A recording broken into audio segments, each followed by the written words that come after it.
প্রত্যেক যুগে একটি নবজাতক শিশুর রূপ ধারণ করেন এবং ধীরে ধীরে বড় হয়ে ওঠেন।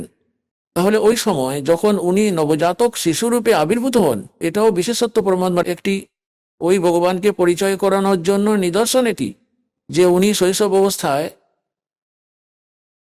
তিনি কোনো মায়ের দুধ খান না। শৈশবকালে কুমারী গাই বকনা গরুর দুধ খান। তাহলে কুমারী গাই বকনা গরুর দুধ দিয়ে ওনার লালন পালনের লীলা সম্পন্ন হয়। এটা তো বেদেতেও বলা আছে। ঋগ্বেদ মন্ডল নম্বর 9 সূক্ত নম্বর 1 মন্ত্র 8 আর 9 মধ্যে এই দুটো প্রমাণই রয়েছে।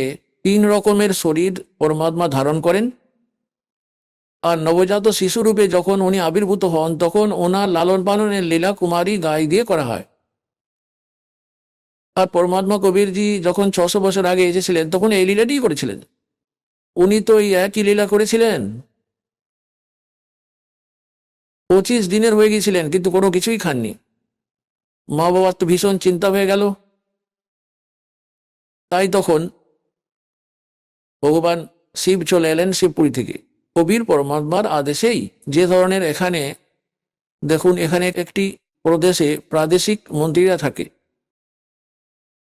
তবে ওই প্রদেশে প্রধানমন্ত্রী যখন স্বয়ং নিজে চলে আসেন তখন ওনার আসার ব্যবস্থা সেখানের মুখ্যমন্ত্রী আর প্রাদেশিক মন্ত্রীরা ওনাদেরই করাতে হয়, আগে গিয়ে দাঁড়াতে হয়।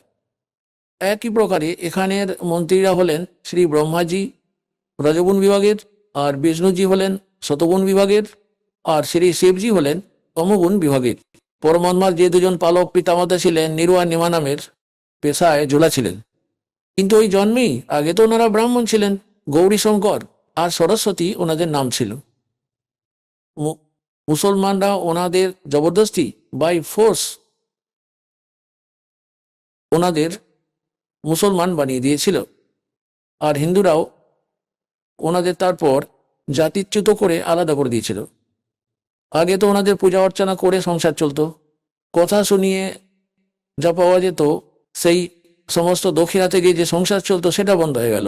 বাধ্য হয়ে ওনারা জোলার তাঁত বোনার কাজ শুরু করেছিলেন, আর তাই যে কারণে তাদের জোলা বলা হতো।